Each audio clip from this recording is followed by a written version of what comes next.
Assalamualaikum warahmatullahi wabarakatuh.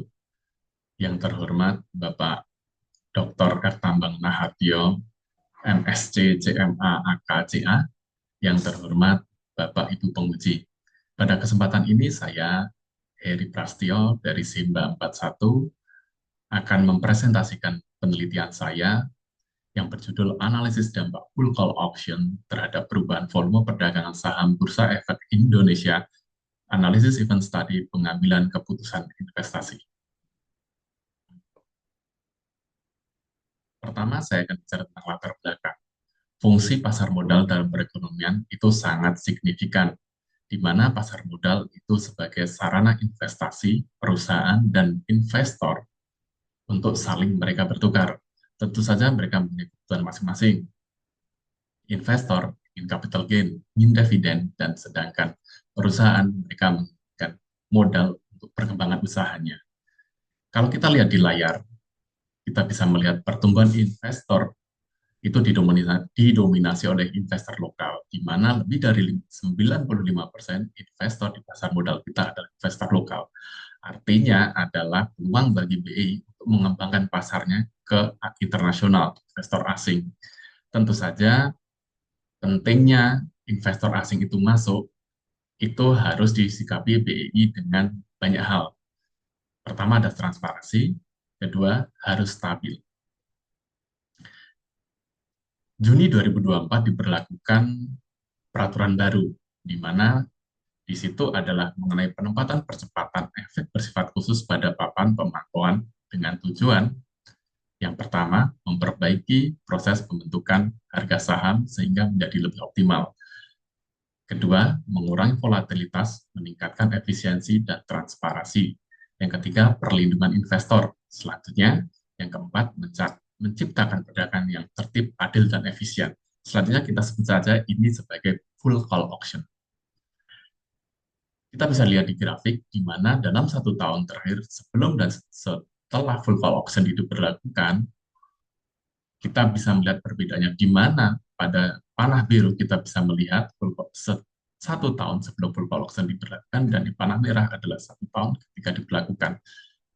Hasilnya adalah kita bisa melihat belum FCA ini diberlakukan, pasar cenderung stabil dan ketika FCA diberlakukan sampai data ini saya ambil itu adalah Maret 2025, itu volatilitas sangat tinggi. Maka dari itu rumusan masalah saya adalah kebijakan full call auction diterapkan di BI untuk memberikan klaim kalau dia akan memberikan manfaat untuk para investor dan stakeholders-nya. Namun, seperti yang kita lihat, manfaatnya dan penerapannya itu berbeda. Banyak protes dari para analis dan para investor. Akademisi juga menanggapinya dengan hal yang sama. Maka dari itu ada gap di situ antara realita dan tujuan kebijakan. Maka dari itu peneliti menggunakan gap tersebut untuk penelitian dari saya. Di sini pertanyaan penelitian adalah pertama bagaimana pengaruh kebijakan FCI terhadap volume perdagangan saham sebelum dan sesudah penerapan serta dampaknya terhadap IHSG. Yang kedua, apakah fenomena penerapan FCA mempengaruhi keputusan investor? Tujuan dari penelitian adalah mengevaluasi dampak kebijakan FCA terhadap volume perdagangan serta likuiditas saham. Yang kedua, menguji reaksi pasar pada fenomena full call auction selama periode amatan terhadap keputusan investor untuk berinvestasi. Di sini landasan teori yang saya gunakan adalah market microstructure-nya O'Hara. Di situ dijelaskan bagaimana harga terbentuk, informasi itu diperlukan, likuiditas, biaya transaksi, serta bagaimana pasar itu dapat diciptakan secara efisien. Kedua adalah Peter Lynch. Di sini Peter Lynch mengingatkan sebagai investor harus kita bersifat rasional. Ketiga adalah trading TFA, trading volume activity. Selanjutnya behavioral finance serta event study. Di sini kita bisa melihat kerangka penelitian. Kerangka penelitian kita bisa melihat penelitian dilakukan untuk penelitian ini saya melakukan titik waktu nol di mana kebijakan itu diterapkan. Jadi, kebijakan itu diterapkan, saya ambil 60 hari atau 3 bulan sebelum dan 3 bulan sesudahnya. Dan objek penelitian ini adalah emiten-emiten yang masuk ke dalam FCA. Apa yang saya lihat adalah volume dan bagaimana reaksi investor terhadap emiten tersebut. Selanjutnya, hipotesis penelitian. Di sini saya kembangkan dua hipotesis. Yang pertama, terdapat perbedaan signifikan dalam volume perdagangan saham pada bursa efek sebelum dan sesudah penerapan kebijakan FCA. Yang kedua, terdapat perbedaan signifikan keputusan investor sebelum dan sesudah penerapan FCA. Metode penelitian. Saya menggunakan metode penelitian ini adalah menggunakan pendekatan kuantitatif dengan sumber data adalah data sekunder. Data diambil dari data resmi BEI dan juga data-data lain yang relevan seperti yang saya ambil dari Yahoo Finance, Stockbit, Bright, dan sumber-sumber lainnya yang relevan. Kedua adalah populasi dan sampel. Dalam penelitian ini, yang menjadi populasi saya dan sampel adalah saham-saham yang masuk FCA sampai dengan Maret 2025. Artinya ketika Juni 2024 sampai dengan Maret 2025 itu menjadi sampel saya dan populasi sampel saya. Teknis analisis data. Yang pertama, saya mengidentifikasi sampel perusahaan yang terkait dengan fenomena full auction. Kedua, menetapkan hari atau tanggal implementasi. Ketiga, menentukan periode studi yang relevan.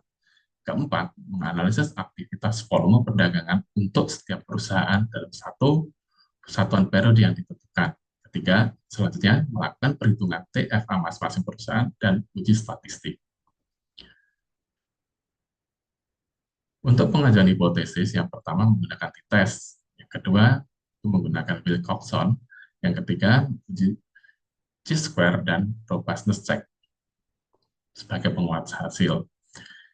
Dari hasil penelitian dapat dilihat adalah rata-rata volume perdagangan sebelum dan sesudah itu mengalami kenaikan. Namun, kalau kita lihat di dalam analisis statistik, kenaikan hanya sebesar 0,243. Jadi itu lebih tinggi daripada 0,05. Jadi hasilnya adalah tidak signifikan. Artinya apa? Artinya kebijakan tersebut itu tidak mempengaruhi volume perdagangan secara signifikan.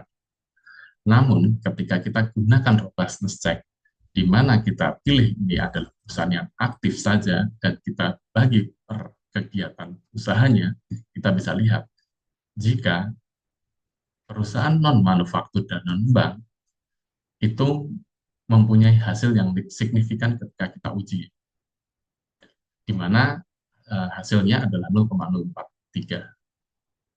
Dan artinya adalah ketika itu adalah perusahaan non-manufaktur dan non-perbankan, itu berdampak ketika kebijakan tersebut diberlakukan. Selanjutnya adalah hasil analisis di keputusan investor. Di dalam keputusan investor, kita bisa lihat sebelum FCA 39% bereaksi dan 61% tidak bereaksi. Namun setelah FCA 42,7% bereaksi dan 57,3% tidak bereaksi. Artinya apa? Artinya investor yang tidak bereaksi itu mempunyai tren turun. Artinya yang bereaksi itu mempunyai penambahan. Dan ketika kita lihat dari data di atas, ternyata ketika kita menggunakan uji statistik itu hasilnya 0,317. Artinya dia tidak signifikan. Jadi kebijakan tersebut tidak mempengaruhi keputusan investor, dan itu diperkuat dengan chi-square, di mana chi-square mendukung hasil dari uji Wilcoxon.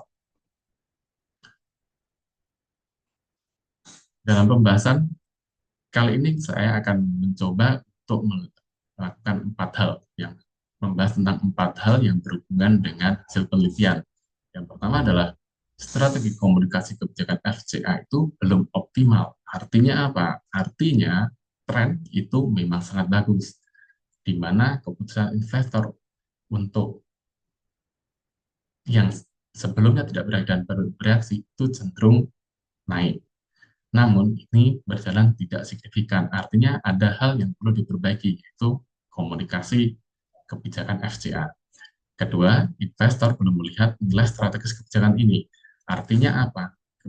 Maksud BI yang bagus ternyata tidak dieksekusi dengan baik. Artinya, investor belum melihat ini kebijakan yang tepat untuk mereka melakukan transaksi. Ketiga adalah FCA perlu didukung oleh teknologi, transparansi, dan edukasi pasar. Seperti yang kita tahu adalah perdagangan FCA itu kita tidak bisa melihat bid dan offer sepanjang trading hour. Artinya, investor tidak tahu kalau dia melakukan transaksi itu berasal atau tidak. Mereka tahu di akhir. Artinya apa? Transparansi tersebut itu tidak bisa diberikan kepada BI sehingga yang terjadi adalah investor tidak akan bertransaksi. Selanjutnya adalah tidak semua sektor berespons secara mungkin. Kita seperti yang penelitian ini lihat, ternyata signifikasi itu ada di dalam non-manufaktur dan non-bank. Artinya selain objek kegiatan yang non-manufaktur dan non-bank, dia tidak merespon tentang kebijakan. Artinya tidak semua terwakili oleh kebijakan ini.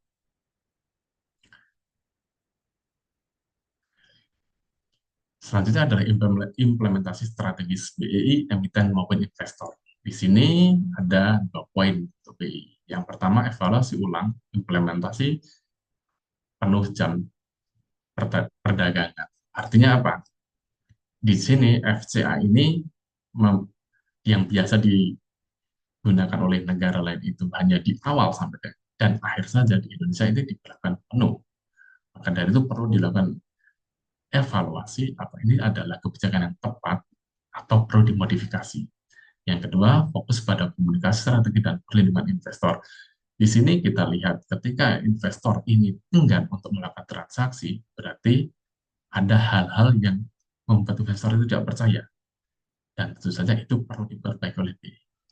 Bagi perusahaan, tentu saja perlu sesuaikan strategi investor relation, bagaimana perusahaan itu harus mendekatkan diri kepada investor untuk memberikan sinyal kalau perusahaan itu menarik bagi investor. Misal contoh, ketika perusahaan itu memberikan dividen, tentu saja ini akan membuat investor tertarik. Ketika perusahaan itu seperti GIA, ketika dia melakukan restrukturisasi besar-besaran, itu menarik investor. Artinya perusahaan komit terhadap kesehatan keuangan dia. Selanjutnya adalah evaluasi kebijakan internal perusahaan agar menarik investor. Perusahaan perlu menjelaskan corporate action-nya terhadap kepada investor sehingga investor ini percaya dengan perusahaan tersebut dan investor mulai untuk berinvestasi kepada perusahaan tersebut. Sedangkan kepada investor adalah evaluasi kembali instrumen yang berada di papan pemantauan khusus. Kesimpulan dari hasil penelitian saya, yang pertama adalah FCA tidak langsung berdampak signifikan terhadap volume atau keputusan investor. Kedua, perlu strategi jangka panjang dan adaptasi bertahap sehingga investor itu paham dengan kebijakan. Karena kita lihat tren orang bereaksi positif itu terjadi, tapi memang tidak signifikan. Jadi perlu ada adaptasi, perlu ada komunikasi. Ketiga adalah FCA berpotensi menjadikan keunggulan kompetitif bila diterapkan dengan pendekatan manajemen strategis yang tepat. Artinya, BEI perlu sangat strategis dalam menerapkan FCA. Keempat, harapan kebijakan dibuat agar meningkatkan transparansi dan meningkatkan likuiditas dapat terlaksana dan pasar modal menjadi pilihan terbaik untuk investasi. Artinya di sini adalah bagaimana BEI yang mempunyai tujuan baik, mempunyai tujuan yang sangat mulia, itu dapat ditangkap oleh pasar dengan sangat baik. Terima kasih. Kurang lebihnya mohon maaf. Sekian. Wassalamualaikum warahmatullahi wabarakatuh.